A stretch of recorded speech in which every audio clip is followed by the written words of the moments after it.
All right, welcome back to the Mark David Show, where the truth is a conspiracy. So, back on the news trail, we are the news hounds of the inland northwest. Okay, so we're going to go on to some elites news. Now, I told you we were going to talk about elites. I keep doing these ongoing, specials of Goldman Sachs and so forth. And I just think it's really important that we understand who the elites are. They're kind of this new concept to us because we the people, I don't know who we the people are. We're a bunch of individuals, really. But the point I'm trying to make is that the citizens of the mainstream have not really thought much about elite people. They've always thought it in terms of politics and so forth. But now that we're on the alternative news, hey, it's a brand new world. And there's elites out there.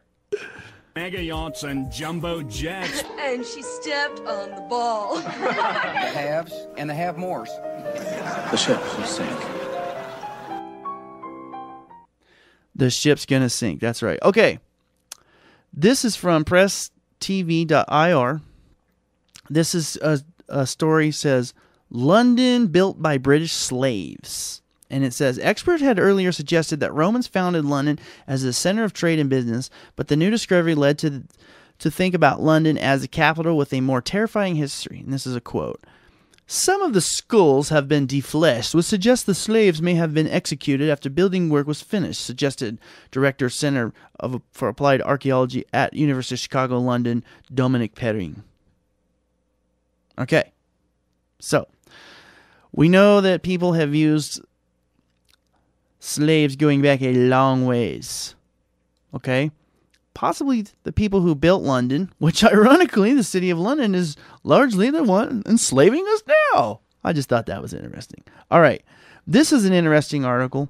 This is from firedoglake.com. And it says, it's a list of Goldman Sachs people in the White House government. Okay? And they call them giant squid. This was from April 27 of 2010. Okay, one is, of course, the president. We know his largest contributor, Joe Biden. These are all people connected to Goldman Sachs. Roger Altman. Lael Brainerd. Warren Buffett, who's not part of government, but he is because he's like George Soros. He's a hand of it. Hillary Clinton. Gregory Craig.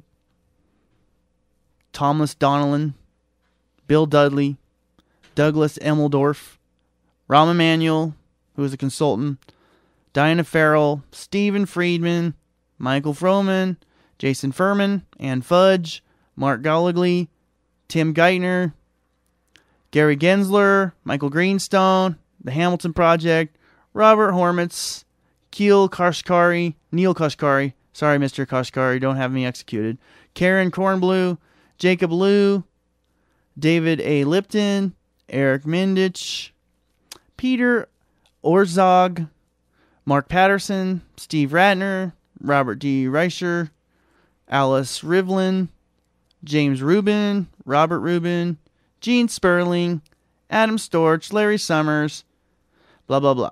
So those are all people from the Obama administration connected to Goldman Sachs. Now, I'm sure there's a lot of people in government connected to a lot of things. We're focusing on Goldman Sachs because, yeah, they're enslaving us. All right. Now, I want to look into the culture of Goldman Sachs really fast. Okay? And to do that, we have to get multiple perspectives. Here is Goldman Sachs CEO Lloyd Blankfein's perspective on Goldman Sachs and why they're so successful. You're the question, why do you think Goldman Sachs does better than everybody else? Because we recruit and hire the best people, and more importantly, because we retain them. And the reason why we retain them, and the reason why we get the best people is, and I believe this, so you gotta let me say, you gotta let me say this. Go ahead. Because we get people who are really interested in doing something that they think is good for the public. Oh, he almost said good for the world. Did you catch that? That was Lloyd Blankfein. He almost said good for the world. So that's his perspective. They get good people that want to do great things for the world. Now here is Max Kaiser's perspective on why Goldman Sachs is as successful that they are. And I suspect that of Goldman's 20,000 employees, I suspect that half of them are also losing money. You know, this is probably one of the best kept secrets about Goldman, is that the culture of these investment banks is that within the banks themselves, there's a have and have not culture. There's a tremendous pressure inside the firms to bribe people inside the firms to get the information to make money. So the culture of bribery is not just Goldman. If you're inside Goldman, you're inside the mafia and you get privileged information. No, that's not the way it works. Once you're inside a firm, you still have to bribe and your way to get the good information, even within the firm itself. So there are losers within Goldman Sachs. When they say the average Goldman Sachs employee made $700,000 per the bonus, yeah, that's the average, but there are people, there are the losers in Goldman, and of course that's the culture of winners and losers. It's within the company, and it spills over to the culture at large. Okay, so Lloyd Blankfein is saying it's because people at Goldman Sachs want to do great things for the world. No, not the world, but their community. And Max Kaiser is saying, no, it's a cutthroat environment. You have to bribe each other even within. So what are they bribing? And I was telling you early. It's called front running. This is a little clip from a little Frontline special about the Goldman Squid, okay? And it kind of talks also, I think, goes along with these very well. So you got the culture of what you want it to be, like Lloyd Blankfein. You got the cutthroat culture as described by Max Kaiser. And this kind of is more in-depth as to actually how they do it. This is from Frontline. The investment bank Goldman Sachs.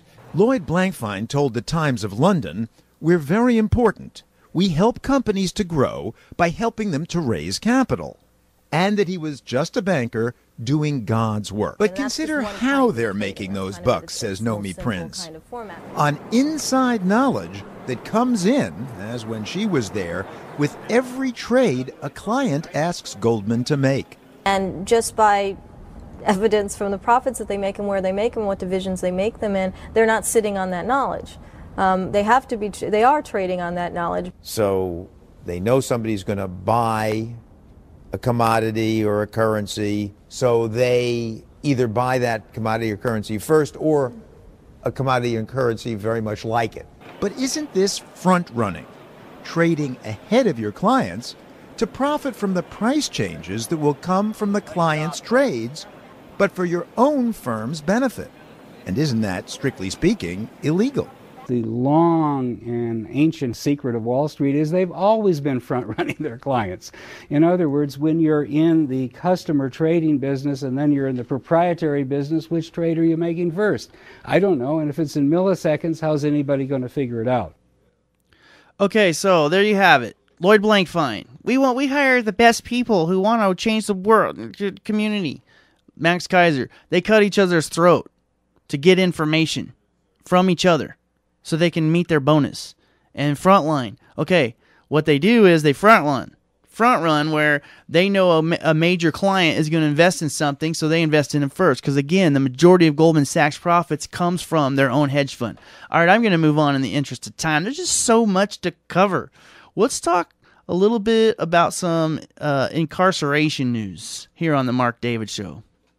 Recently, we had witnessed the barbaric misuse of power by law enforcement officials nationwide. The White House, the Pentagon, the FBI, the CIA. Shipping its citizens off for disagreements. All right, so I found this article, 10 ridiculous things. Where to go? Okay, 10 ridiculous things that make you a terror suspect. This is from the Flip the Pyramid blog. Number 1, Tea Party activist. Number 2, Occupy activist. Number 3, 7 days of food. Number 4, missing fingers. Now remember, Senator Rand Paul touched upon this. Number 5, buying flashlights. 6, paying cash at hotels. 7, texting privately in a public place. 8, Ron Paul stickers is the big one I think they're trying to get out here. And number 9, belief conspiracies. And number 10, owning precious metals. So again, everybody in Idaho is officially a terror suspect, so don't panic.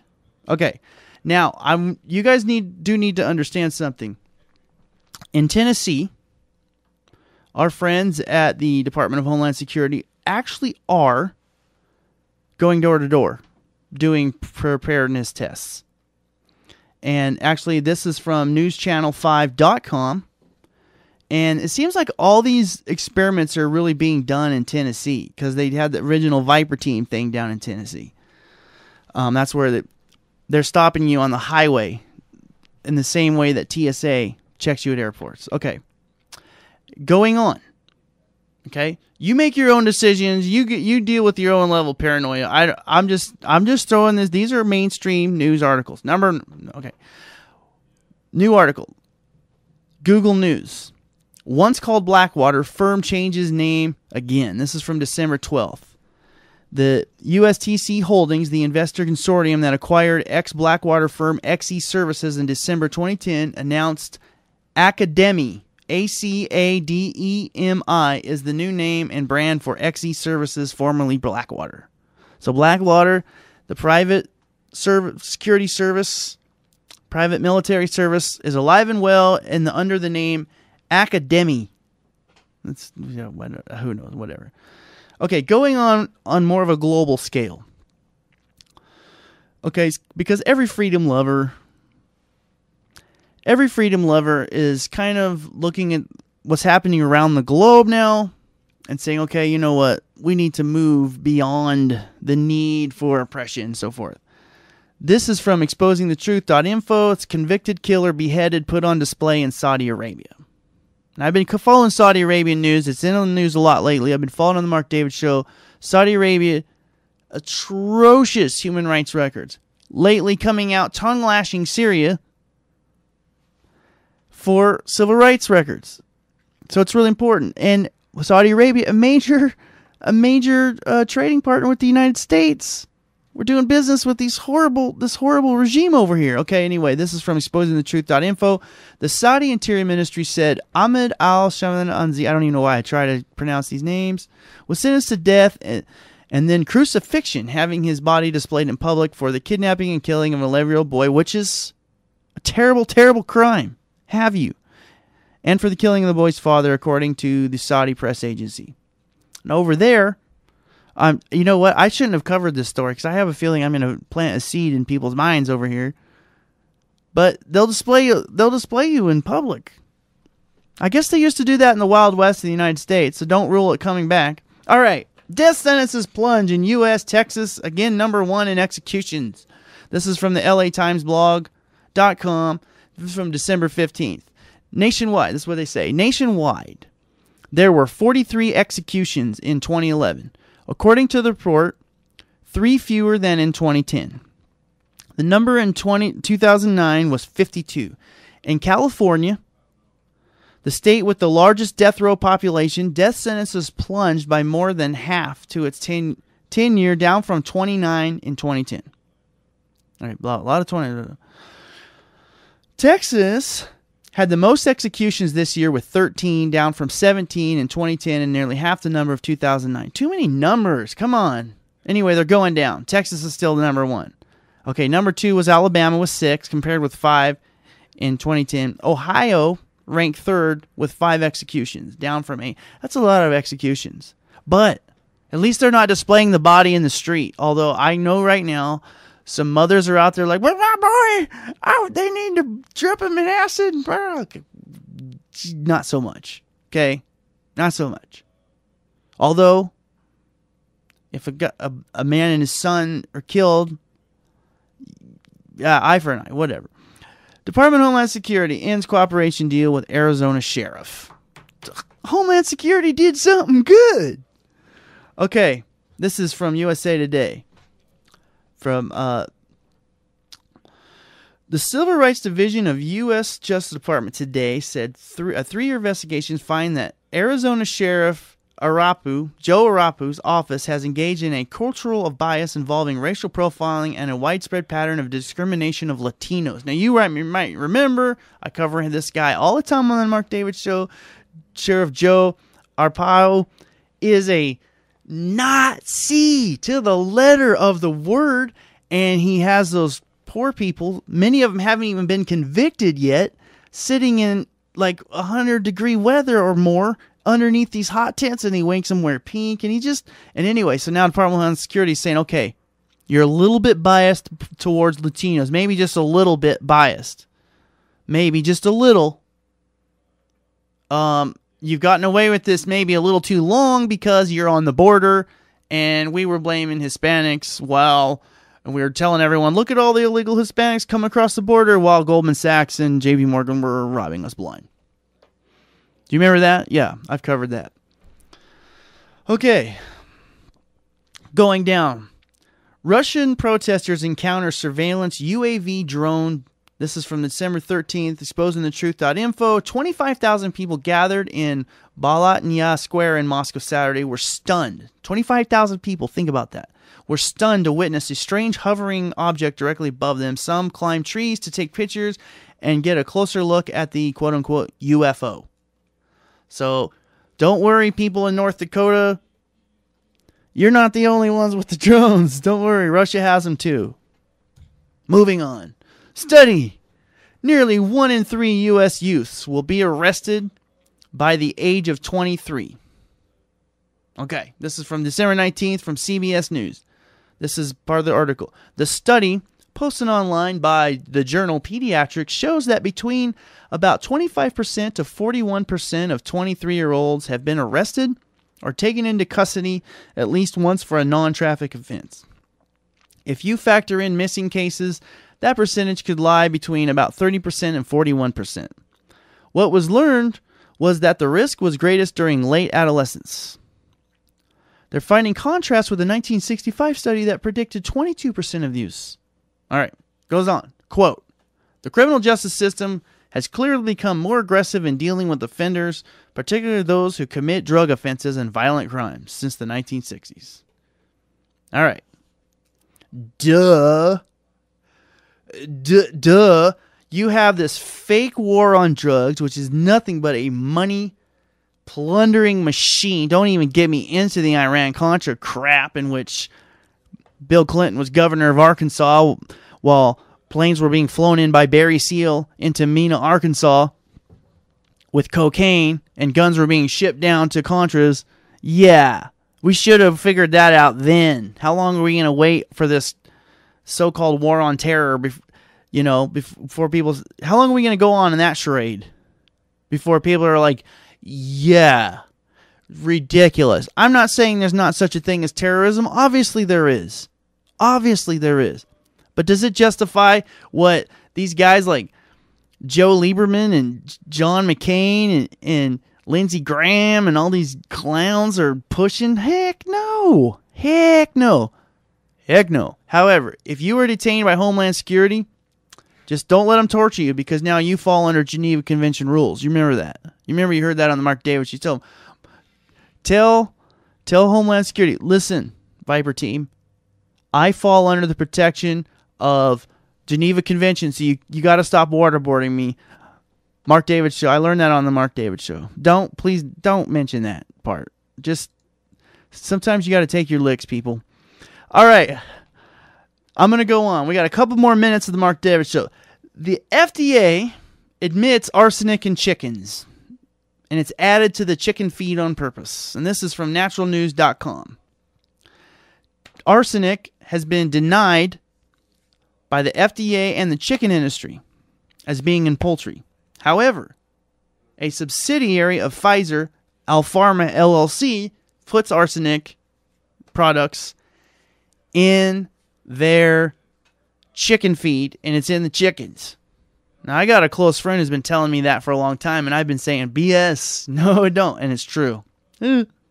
Okay. Going on. Last story. Flu shots contain more than 250 times the EPA safety limit for mercury. This is from naturalsociety.com. It says, Thimerosal is a widely used vaccine preventative that is present in the majority of flu shots and other vaccines. Thimerosal is 49% mercury by volume, an extremely toxic chemical element that wreaks havoc on the nervous system, neurological function, and overall biological function. Each multi-dose flu vaccine vial contains around 25 micrograms of Thimerosal, over 250 times the Environmental Protection Agency safety limit of exposure. And as I've been following the story on the Mark David Show, we're following this story about the healthcare workers being told they're going to have to take vaccines, and the doctors are saying, no. Not a good idea. By the way, mercury, a neurotoxin, is especially damaging to undeveloped brains.